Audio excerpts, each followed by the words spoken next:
Hello Shello, and welcome back to another fabulous episode of Nellyville Reviews Drag Race. Let's hop right into it.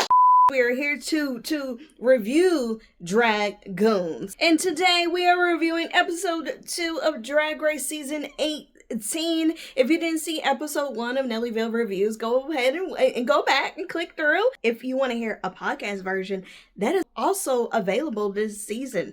So, episode 2, Q-pop girl groups. The girl group episodes are usually some of my favorites. And I know you say, Chanel, why are you saying usually? Look, we will get into it. So, off the bat, so the beginning of the episode starts with after the eliminations, right? And Jane Don't is very sarcastic about no one going home. She's all up in the confessional, like, yeah, week 2, nobody love.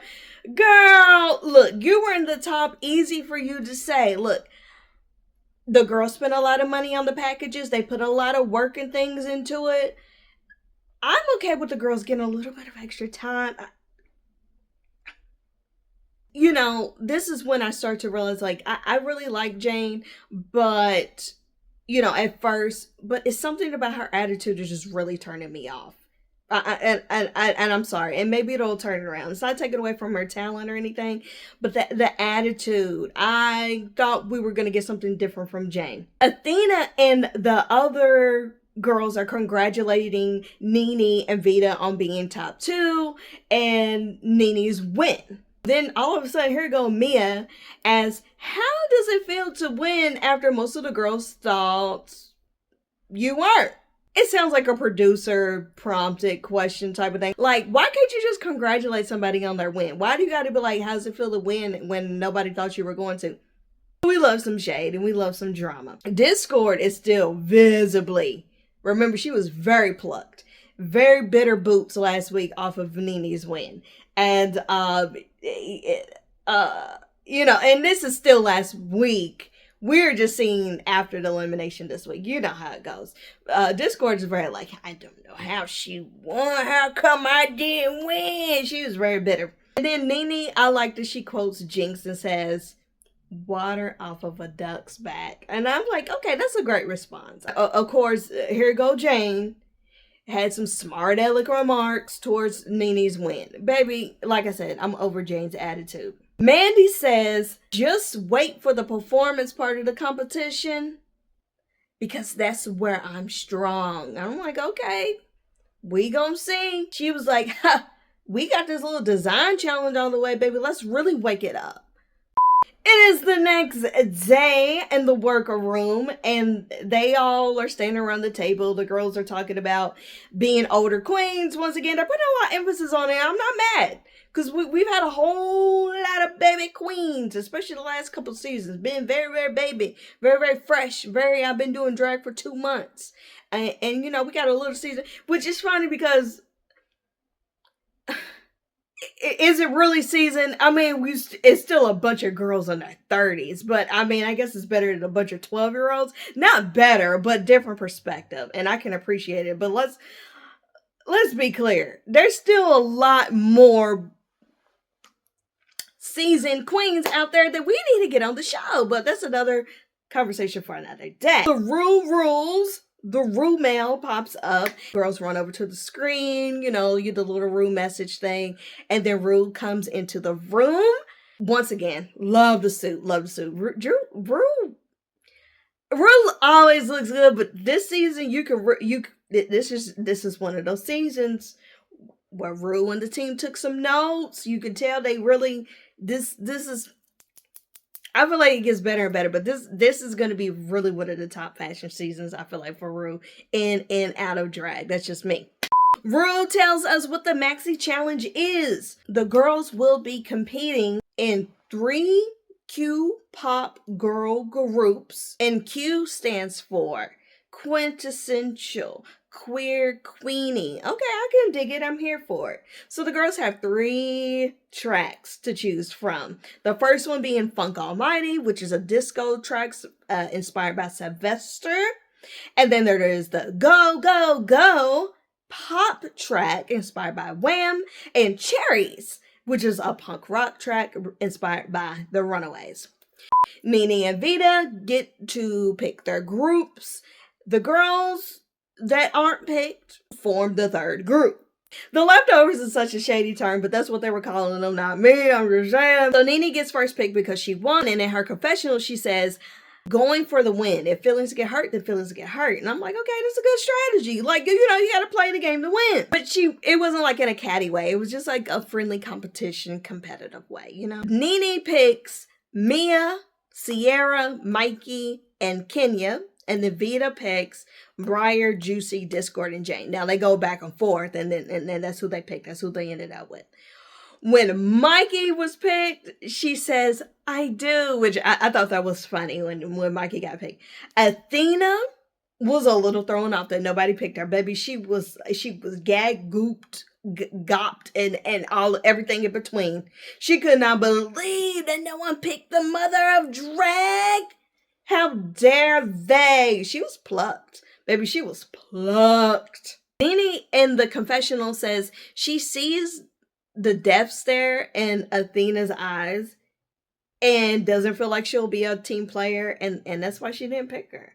Because the more the other girls would get picked, Athena was just like, I know y'all playing games. Why is everybody getting picked but me? The third group ended up being Dee, Darlene, Mandy, and Athena. And poor Mandy. Mandy looks so sad. I just wanted to give her a hug. So the girls are in their groups, and Athena, like, she just she doesn't even want to be a part of the group hug. The girls are left over are like, you know what, it's okay, we're in our group, we're gonna do a group hug. Athena was like, I can't believe, but man, it was so funny. It was so funny to me. I'm sorry. Rue explains the rules. The girls have to write their own verses, they have to plan their own looks, and they have to do their plan and make their own choreography routine. The girls have and then the girls have to decide which track they want. So Rue's like, here's these 3 tracks, y'all have at it, figure it out, make it do what it do, right? And then Rue tells them there will be a lip sync for your life, not a lip sync for the win. So don't get cute. You know, last week was just, you know, a first week thing. But somebody really is going home today. So, you know, keep that in mind, girls. Athena is like, I gotta slay. I gotta say, these girls, they want to pick me now. Now I gotta slay these hoes. Now I gotta slay them because they didn't pick me. Now I gotta win. Okay, girl, we'll see how that worked out. The girls gather round. Rue leaves the little workroom, and the girls gather around. They sit on the couch and they're listening to the songs, and each group decides what song they want. Vita and Briar speak up right away. Athena is proclaiming her group should get first pick, which, considering, you know, no one picked them, I think that would be fair. Like, let that group pick the song. Like, even though the team leaders are the only ones who pick something, but let the group who they weren't picked by a leader, they ended up being just in a group, you know, left over. Yeah, let them pick the song. Cut to everybody wanted disco. All the girls are fighting over the disco track. Discord is trying to steer the group towards punk because Discord, that's what she does. And her teammates are looking at her like, girl, like, shut up. Like, what are you doing? Like, we want disco. And Discord's like, you know, I think that our group would do good with punk, but, you know, honestly, like, I'm okay with whatever the group wants and blah, blah, blah. And, you know, whenever there's a divide on the decision of what the girls want, the girls are like, well, your group's not all on the same page. And since we all want the track, then it's skibbity boppity boo. And Dee asked her, so, you know, Discord, are you fine with Discord? And Dee knew what she was doing when she asked Discord the question, because you knew Discord was like, well, actually, I want punk. And everybody like, girl, like, shut up. Like, what are you doing? That's how they're looking at her, at least. You know what I'm saying? And then in the confessionals, Jane and some, you know, they had some words or whatever. So then, while all the groups are fighting and everything, Mikey speaks up for her group and claims the pop song while the other groups are arguing over disco. Dee is like, like, no, wait a minute now. You don't get to just claim, which is a smart thing. Look, everybody's fighting over the same song. quick, let's just pick one of the other two and then let the two standing teams duke it out for that song. So at least we had a control over the song that we picked. So that was smart of Mikey to be like, hey, y'all just want to go for the right. Athena asks why her group can't pick the song, and Vita says because you're the leftovers. And I was like, okay, Vita, that was a little much. That was a little much. You didn't have to. And I felt like this was a little unnecessary. I wasn't going to say anything, but there's something about Vita that I'm starting to be like, something's a little off with the personality, and I don't know how I feel about it. I'm not sure if it's cockiness or just her being grand or a mean girl, but something about Vita.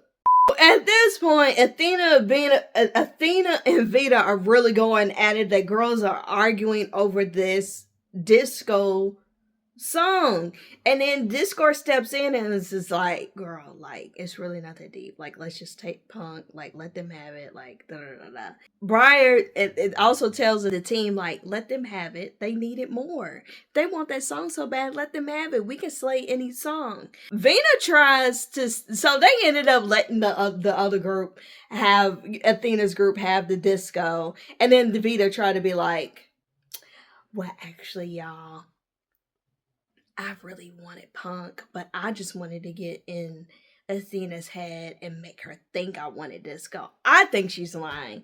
I think Vita just said that because she lost the song that she fought for and was trying to save face and tried to tell the other girls, this is the track that I really actually wanted. Which it should be the track you wanted. Then you say you had like emo and like grunge Batgirls, girl. Like, you should have been fighting for the Punk track anyway. Girls get to work, and Mikey overhears Vita telling this alleged chess game that Vita is playing. Girl, ain't nobody buying this chess game. I mean, maybe she really did want Punk. I'm not buying it. I think she was just writing fairy tales. Me, honestly, personally, Vita tries to mention, yeah, I really wanted Punk because like I have a background in Punk, and I'm like, okay, Mary, sure.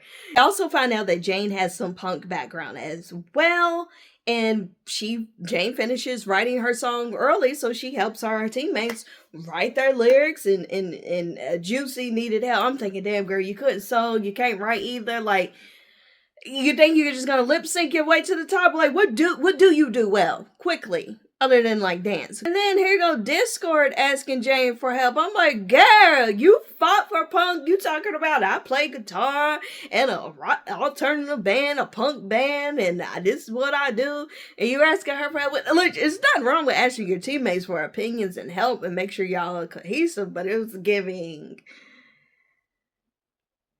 Come on, girl, step it up. There goes Nene. Nene claims that her voice is still messed up from the Scream mini challenge from the first week. And then Athena's like, maybe it's karma for not picking me. I don't know. Now, look, Nene losing her voice. Do I think that she was actually having voice issues? Yeah, sure, maybe. Do I think she was milking it? Yes.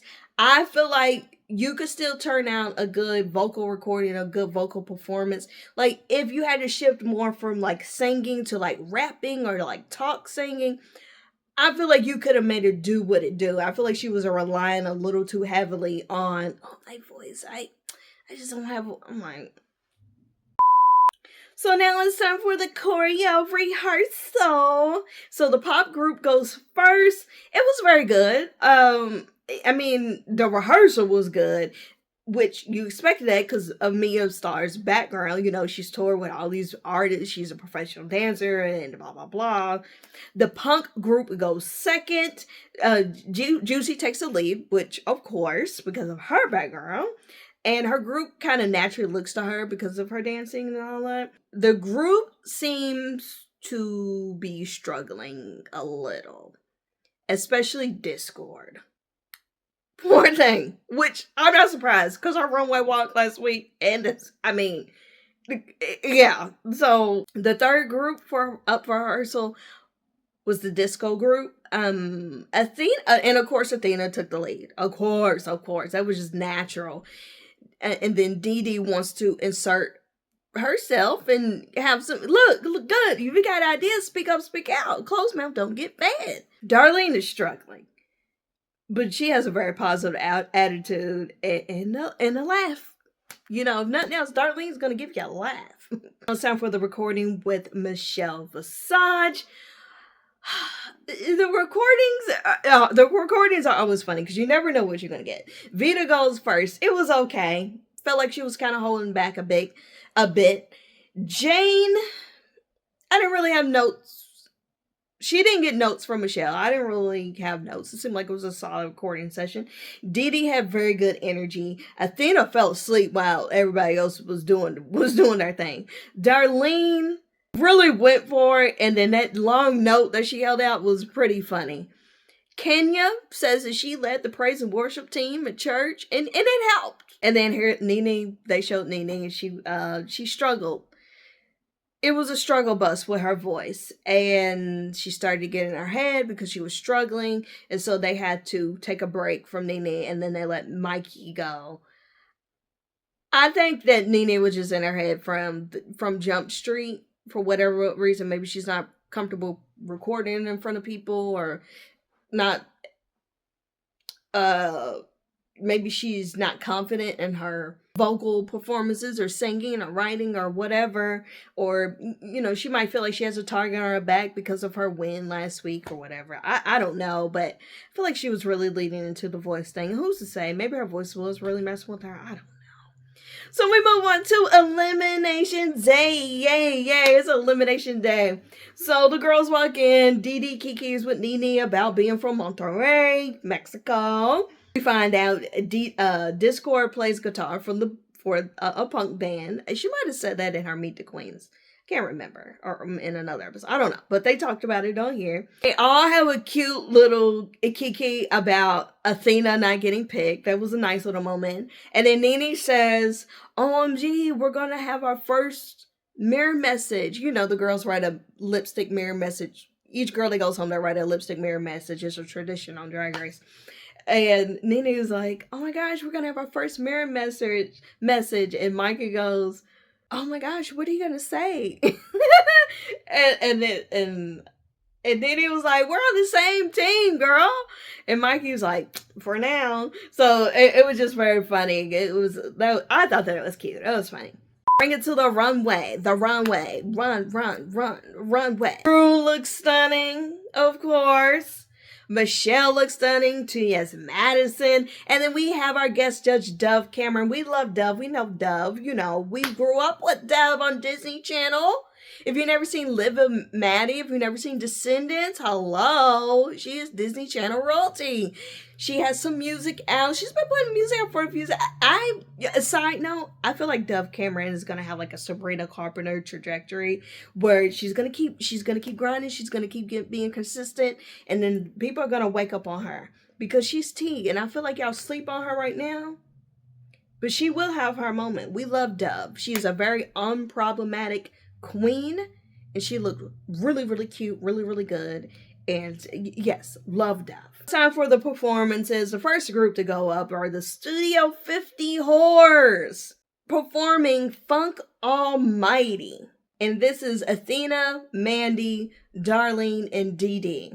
It wasn't good. It wasn't good. It wasn't awful, but it was not good. It got better as it went on. Athena gave predictable. Not bad, but not fresh in any particular way. Darlene's performance carried. To me, Darlene's performance carried and was super funny, but the look needed a little bit of help. But her hair and makeup were cute. Mandy did pretty well. Not mad about it. I like the energy. I liked it. I'm saying I like this because the judges had a little bit of wavering critiques on me, but the overall consensus was it wasn't where it needed to be, and it didn't serve what needed to be served as a disco song inspired by Sylvester. I said that Dee may have been the best in the group just because she brought a different cadence. She also had decent lyrics, and I enjoyed her overall presence. Now, hold on to that thought for later on. You know, a lot of times in these girl group challenges, everybody raps in the same cadence. They're like, dun dun dun dun dun dun. Hello, Rue, give me the crown. I'm the queen. Who is she? She is nothing. I'm the tea. Okay. Woo-ha. It's everybody raps the same way. Like,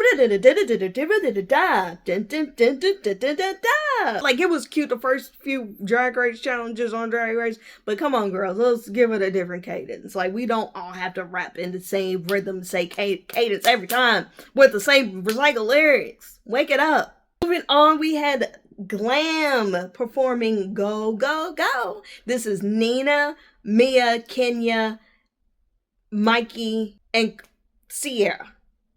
Mikey was for sure the standout of the group for me. I'm sorry, she just was. Someone said she didn't fit in. I felt like she was the standout, and the other girls were her backup dancers. This performance really wasn't that much better. I'm going to be so honest. It really wasn't that much better. It wasn't. The overall performance was mid. The lyrics/vocal performances was less than that. Mikey saved the whole thing to me, and maybe I'm biased towards Mikey, you know, her being inspired by SpongeBob and all, and I like her drag. Maybe I'm biased. I don't know. A lot of people had a lot of praise for Mia. Me personally, I expected more from Mia, considering her background. I'm sure she had to teach the girls on her curve, but just even her personal performance, it didn't give the resume that she carries. It was good, but I wasn't seeing tour around the world doing this and that. I've been with Rihanna, but it just, I didn't get that. And I wouldn't really like it thrown by the vocal performance or the lyrics either. So, and all the looks, they were cute. They were fine. The first group, the looks were, I mean, it was, you know, it was what it was. I wasn't like blown away by anybody in particular. Then we come to the third group, the Tuckaways, which I love this name, and they were performing Cherries. This was Vita, Briar, Jane, Juicy, and Discord. This was the best group by a mile. Now, even though the other two groups, the first two groups, the bar was set really, really low, but I'm going to be so honest with you, they were really, really good. And because they were so good, it just made the other teams look even. But this was really, really good. It was good. Hands down, in every category, the clear winning group by miles. The most cohesive in the looks. Everybody else had cute looks. They kind of looked. This looked like a girl group. The looks went together. The performance level, like as far as the energy, the talent, I wrote wow, wow, wow to them all. And then if I had to pick a winner from this group, I would have to go with Briar. But I was fine with I said that I was fine with anyone winning from this group. But to me, Briar was the one to win. Jane in the confessional said that at first she wasn't feeling the punk track, but now she was glad that they got it, and feels like they turned it. And they did. In my opinion, they did. She wasn't wrong. So sometimes it pays to like let the other team have the thing, go and get to, because Jane was like, man, I want to feel it. Now I'm like, yeah, this is exactly what we needed. But I will say overall, now the third track sounded the best of all, but even just all three, if I'm being honest, you could tell the producers and the engineers struggle putting together these three songs. I don't know if it's because of the vocal performances. I don't know if it was because of time. I don't know. But they weren't the best produced songs. They weren't awful, but we definitely have heard better on Drag Race. So we're going to bring it to the runway. The runway. The theme of the runway is your neck, your back, your blank, and your crack. You know what I'm saying? A look that shows off your favorite body part. Okay, cute theme. We had Athena showing off her back. For Athena's look, I didn't mind it. It was very good, classic drag. Was I completely over the moon about it? No, but it was a good look. It was well done. wish I had a little more of the boob, but I'm not mad about it. Darlene showing off skin, darling. Now, Darlene, this was fine for the club. This was fine for, there was a time and place for this. I just wasn't completely sold on it, to be honest. It's perfectly fine. I just wasn't completely sold. And I promise you, those are the SpongeBob socks that come in Halloween costumes. If that's not what those are, I think, because I have the same ones. They're actually leg warmers. But anyway, I just think, and if it is, no tea, no shade, no lemonade. But I think that is what that is. Mandy showing off face. She got a lot of flack for this look. I like the campiness of it. I see what people were saying that it's confused. She's supposed to be like like your nana's coffee table where she has like the portrait and her little knickknacks, her legs and feet are supposed to be like the legs. I think it's goofy, funny. I don't mind it. But the judges and a lot of people they didn't really like it. I like that she had her boy self on the back of it. I didn't hate it. I didn't hate it that much. Maybe who am I? Dee Dee showing off her legs. I like the concept. Could have been elevated just a little more, but I'm not mad at it. I mean, you're showing off legs, so to come out in this big loofah cotton candy ball thing, I think it was pretty funny. It's pretty camp. It just needed to be a little more. Mia, her neck, back, her crack. I am over it. It is a great look. Don't get me wrong, it is a beautiful look. Do I think that she really sold her thing? No, because the parts that you were supposed to show off are covered in fabric. I mean, yeah, it's nude illusion or nude colored fabric, but I don't know. Maybe because it's just a little too reminiscent of Kim Kardashian. I don't really like Kim like that, to be perfectly honest and blunt. I don't know. It's not innovative to me. I've seen it before. It's very well done, but it's not original. I'm sorry. Kenya showing off everything. This is a good look. My one qualm, we went through this last week with this word. My one issue with this outfit is how she tacked it up in the back of her booty crack. And I'm just like, why did you do that? Because it does look like toilet paper or trailer. It wasn't, it took away from what the fabulousness of what this look could have been, which is also not that innovative, but it's really well done and it's beautiful. But the way that it was tacked on her behind, like, it just took me out. I'm like, girl, that was a choice. It was funny, but I'm like, girl, that was a choice. Sierra, the eyes. Now, this I liked. It was camp, it was glam, it was fun, it was very well done. This had the potential to look very cheap and very bad, but there was a lot of attention to detail in this that really, really made it work, and I liked it. It was one of my favorite looks of the night. Nene showed off the brain. You know, Nene,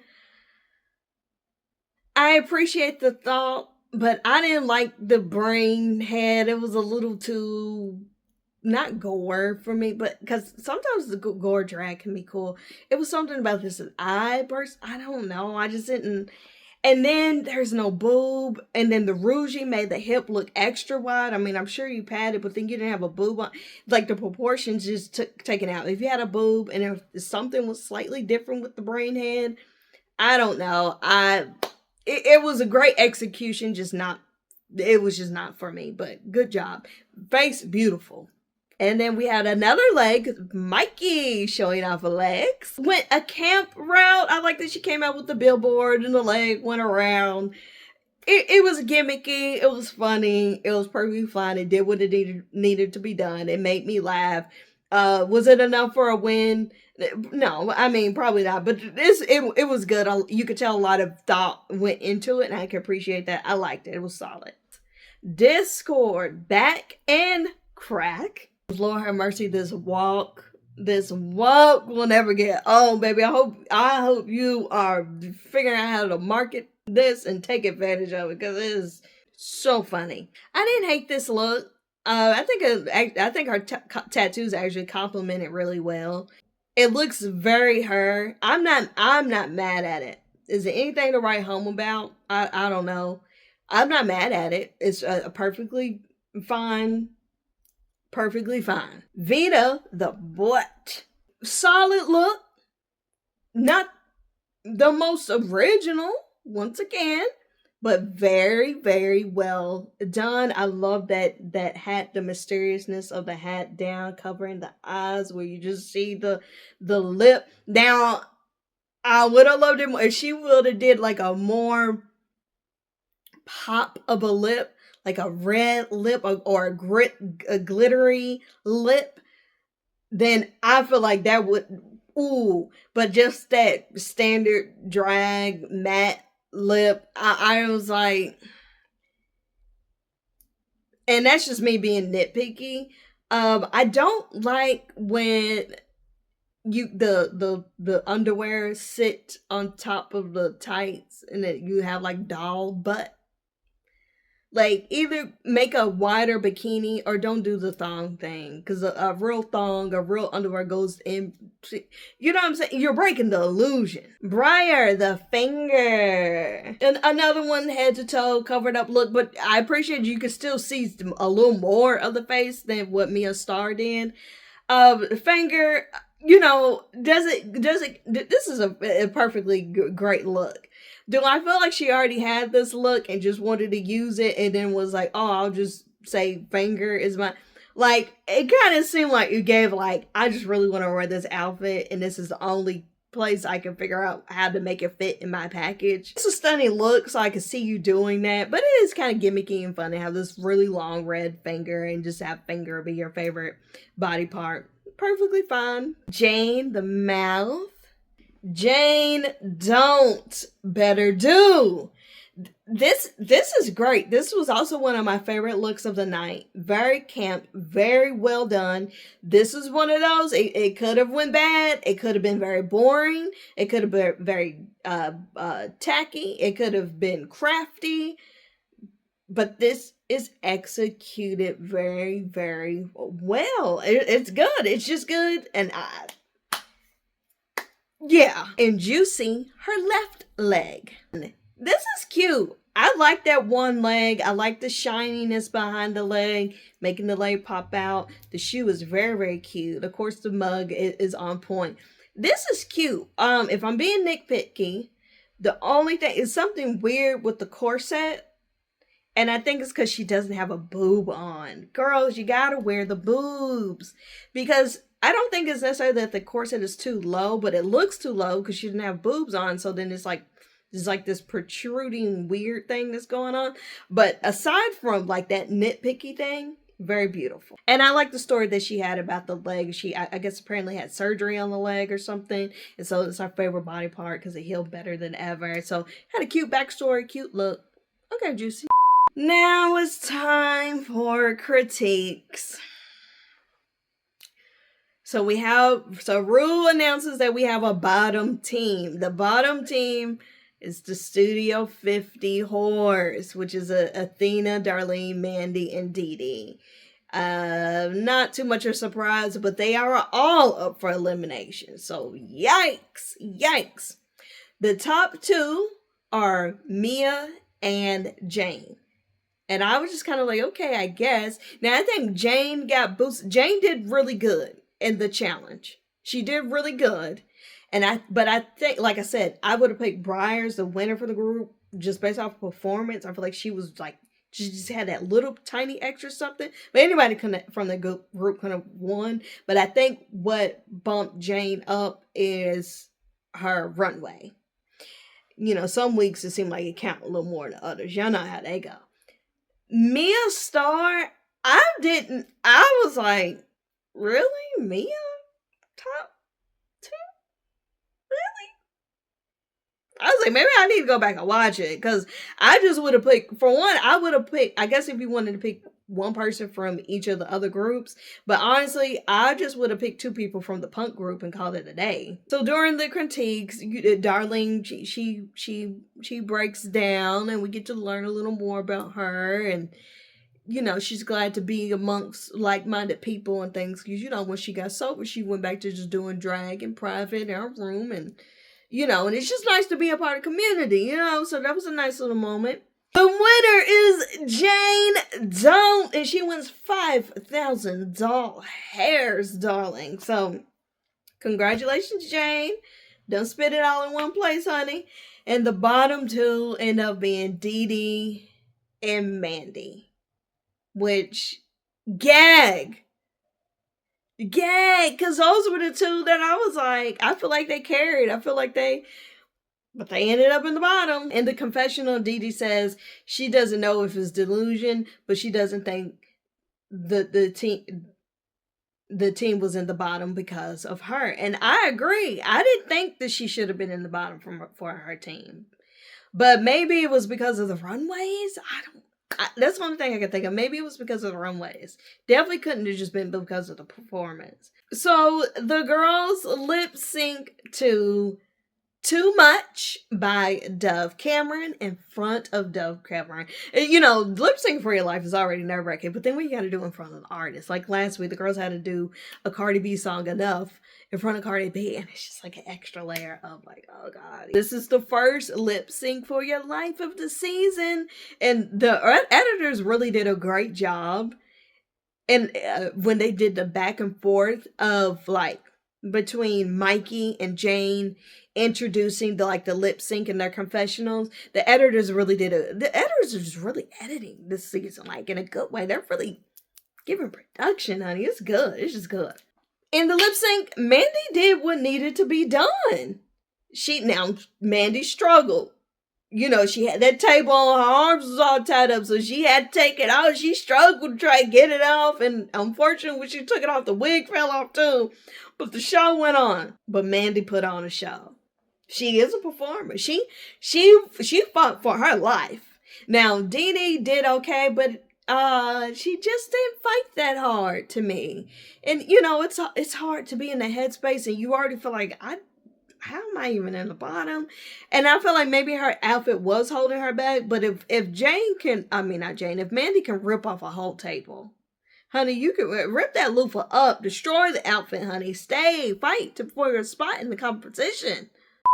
Also, can I just say, I love this moment that Dove is having watching the girls lip sync to her song. She's just so you can tell she's just having wow,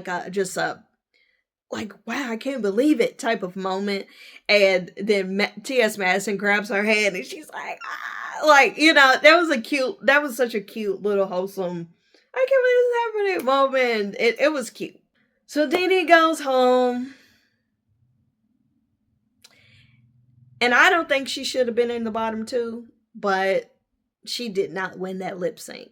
So if we're going off lip sync, Mandy clearly won. She fought, and so that's that. So Dee Dee, I definitely think they're going to be calling you back for an All-Star. So I'm looking to see you, girl. I really like you, and I can't wait to see more. And you're first out, so you're the pork chop of the season. So hey, nobody can take that away from you, girl. So that wraps up episode 2 of Drag Race. Let's talk about a little bit of Untucked, darling. Now, in Untucked, first of all, let me just say, Juicy was going through it way more than Athena was last week. Because, Athena's in the bottom this week. And Juicy was really going through it. I'm thinking, sweetie, your grandmother, she didn't give a damn about you being in the bottom last week, but whatever. Briar seems very emotional too. I don't know why, and they didn't really talk about it. I'm like, why are you emotional, girl? Like you, it can't be because Athena's in, but I don't know what she was emotional for. Briar had a lot to say about Athena while Athena was on stage. Now I was like, let's see if you keep that same energy. Okay, when Athena actually gets back here, are you going to have all this to say? What's good, Mary? Let's wake that up. Now, when the girls who were on stage to get to the critiques come back, to the workroom, Jane says this was the challenge that she was most apprehensive about because she's not a very 5, 6, 7, 8 type of girl. And I'm like, well, you did well, Mary. You did well, and now it's out of the way. So if this is what you was most nervous about, we should only see you going up for her. Hello. They talked about Vru asking if the disco group had a leader. And Dee Dee was like, well, we all were in charge of different things, but Athena was definitely like the main leader in more parts. And so they kind of talk about that, and Athena of course kind of feels like she threw her under the bus or something, but you were, Athena, you were mainly the leader, which further is baffling to me why you were not in the bottom, which, like I said, it had to come down to runways. Vita asked Athena if she would have changed songs even though she fought for disco, like seeing how everything turned out.